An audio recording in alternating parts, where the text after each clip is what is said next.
नमस्कार मित्रों, स्वागत है आपका अपने चैनल दैवज्ञ में। आज हम बात करेंगे एक ऐसी वर्क कुंडली के बारे में जिसकी इंपॉर्टेंस लगन कुंडली के ही बराबर है। उसे कहते हैं नवांश कुंडली। लगन कुंडली एक व्यक्ति के जीवन की सभी संभावनाओं को दर्शाती है, लेकिन क्या ये सभी प्रॉमिसेस जैसा दिखता है उसी के अनुरूप जातक को जीवन में प्राप्त हो पाएंगे? इसके लिए हमें गहन पड़ताल की जरूरत होगी और वो संभव होता है षोडश वर्गों के माध्यम से। इन षोडश वर्गों में भी सर्वोपरि है नवांश कुंडली। आखिर नवांश कुंडली है क्या? सर्वप्रथम स्थान लगन कुंडली के बाद नवांश कुंडली को ही क्यों दिया गया? इसको हम ऐसे समझ सकते हैं जैसे कि स्थूल रूप से जो हमें दिखता है वो लगन कुंडली है और नवांश कुंडली लगन कुंडली का बारीक एक्सरे है। लगन कुंडली में बैठे ग्रहों की वास्तविक स्थिति, उनमें कितना बल है, वो फल देने में कितने सक्षम हैं, इसका कंफर्मेशन नवांश कुंडली से ही होता है। इसलिए एक विद्वान ज्योतिषी नवांश कुंडली पर निगाह डाले बिना फलित नहीं कर सकता, अन्यथा मात्र लगन पर अपनी भविष्यवाणी करना अर्थहीन हो सकता है और उसमें चूक होने की संभावना भी रहती है। कुंडली का नवम भाव भाग्य भाव कहलाता है, यानी जातक का भाग्य हम 9th हाउस से देखते हैं और भाग्य का भाग्य हम नवांश कुंडली से देखते हैं। जैसा कि अभी बताया कि नवांश में ग्रहों का बलाबल देखा जाता है। यदि लगन कुंडली में बलवान ग्रह नवांश कुंडली में कमजोर हो जाता है तो उसके फल प्रदान करने में संदेह रहेगा, और इसके विपरीत लगन कुंडली में कमजोर दिखने वाला ग्रह नवांश में बली हो रहा है तो भविष्य में उस ग्रह की तरफ से निश्चिंत रहा जा सकता है, क्योंकि बहुत सीमा तक वो स्वयं को इंप्रूव कर ही लेता है और फल देने में सक्षम हो जाता है। लगन कुंडली का एक भाव, जैसा कि हम सब जानते हैं, 30 डिग्री का होता है। अब जब इसके 9 हिस्से किए जाते हैं तो प्रत्येक हिस्सा 3 डिग्री 20 मिनट का होगा। अब राशियां अपने तत्वों के अनुसार शास्त्रों में वर्गीकृत हैं, जैसे कि अग्नि, पृथ्वी, वायु, जल, 4 तत्वों की राशियां होती हैं। तो यहां ध्यान देने योग्य बात यह है कि पहला नवांश उसी तत्व की राशि से आरंभ होता है और अंतिम नवांश भी उसी तत्व की राशि पर समाप्त होता है।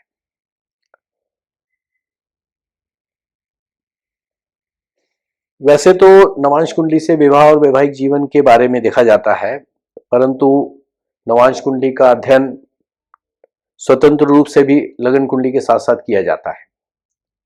D9 यानी नवांश कुंडली में ग्रह कैसे योग बना रहे हैं, उनकी स्थिति कैसी है, तभी ग्रहों के बल, उनकी स्ट्रेंथ के बारे में पता चलेगा। इसके साथ साथ अन्य वर्ग कुंडलियां भी इंपॉर्टेंट हैं जिन्हें हम इग्नोर नहीं कर सकते, परंतु नवांश इन सब में सबसे महत्वपूर्ण वर्ग है।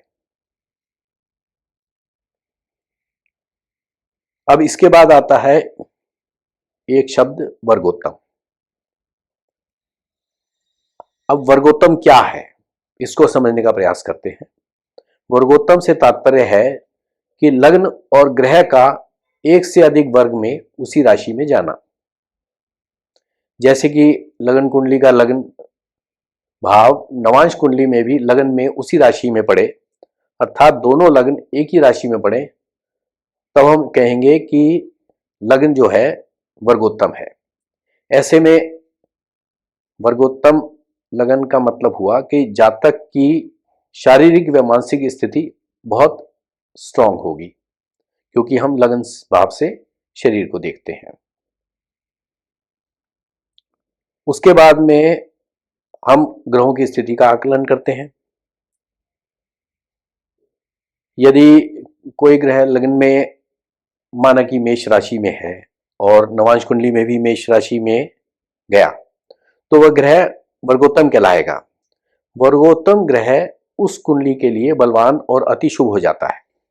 जैसे कि शुक्र ग्रह लगन कुंडली में तुला राशि में है और नवांश कुंडली में भी तुला राशि में ही गया, तो शुक्र वर्गोत्तम होने के कारण उस जातक को अपनी दशा अंतर्दशा में अति शुभ फल देगा।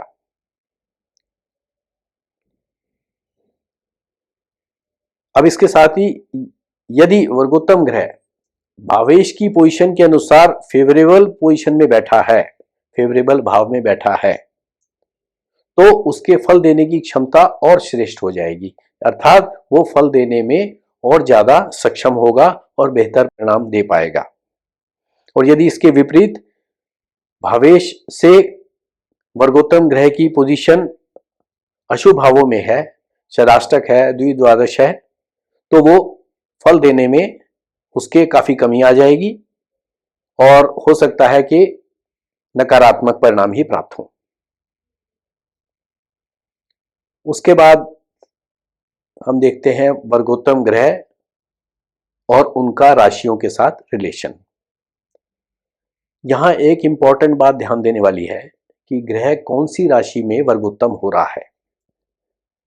तो राशियों से तात्पर्य है कि राशि का स्वामी सौम्य ग्रह है या क्रूर ग्रह है या पापी ग्रह है। अगर ग्रह वर्गोत्तम सौम्य ग्रह की राशि में हो रहा है तो वो ग्रह अपने फल आसानी से जातक को अपनी दशा अंतर्दशा में देगा। लेकिन यदि ग्रह क्रूर राशियों में वर्गोत्तम हो रहा है तो ग्रह शुभ फल तो देगा, लेकिन फल प्राप्ति के लिए जातक को संघर्ष का सामना करना पड़ेगा। अब इसके बाद आता है ग्रह की शुभ और अशुभ स्थिति। अब तक हमने देखा और बात की लग्न और ग्रहों की वर्गोत्तम स्थिति की। अब चलते हैं कुंडली में ग्रहों की स्थिति की। जैसे कि लग्न कुंडली में कोई ग्रह निर्बल है, पीड़ित है या अशुभ पोजीशन में है, लेकिन नवांश कुंडली में वही ग्रह शुभ ग्रहों के प्रभाव में आ गया, उसकी पोजीशन इंप्रूव हो रही है, तो फिर वो ग्रह शुभ फल ही देगा, अशुभ नहीं देगा। इसी प्रकार एक अन्य स्थिति को देखें। जब कोई ग्रह लगन कुंडली में अपनी नीच राशि में हो और नवांश कुंडली में वही ग्रह अपनी उच्च की राशि में चला जाए, तो ग्रह शुभ फल देने लायक हो गया, क्योंकि ग्रह बहुत बली हो जाता है। यह है नवांश कुंडली के अध्ययन का लाभ, क्योंकि ग्रह जैसा दिखता है वो वास्तव में बल प्राप्त कर रहा है या बलहीन हो रहा है, यह हमें D9 यानी नवांश कुंडली ही बताती है। अब इसके बाद में हम आते हैं चंद्रमा और उसकी पोजीशन लगन कुंडली में और नवांश कुंडली में। जैसा कि सर्वविदित है कि चंद्रमा से जातक के मन, उसकी मानसिक स्थिति और उसके स्वभाव के बारे में पता चलता है। अब यहां यह देखना होता है कि जन्म कुंडली में चंद्रमा और उसके स्वामी की राशि की पोजीशन क्या है, यानी कि उस चंद्रमा अधिष्ठित राशि का स्वामी लगन कुंडली में किस स्थिति में बैठा है। अब यही दोनों नवांश कुंडली में अर्थात चंद्रमा और चंद्रमा का राशिश नवांश कुंडली में जाकर और अच्छी स्थिति प्राप्त कर रहा है, नवांश में बली हो रहा है, तो जातक के मन पर नवांश के चंद्रमा का प्रभाव होगा, उसका स्वभाव नवांश के चंद्रमा के अनुरूप होगा, ना कि लगन कुंडली के चंद्रमा के अनुरूप।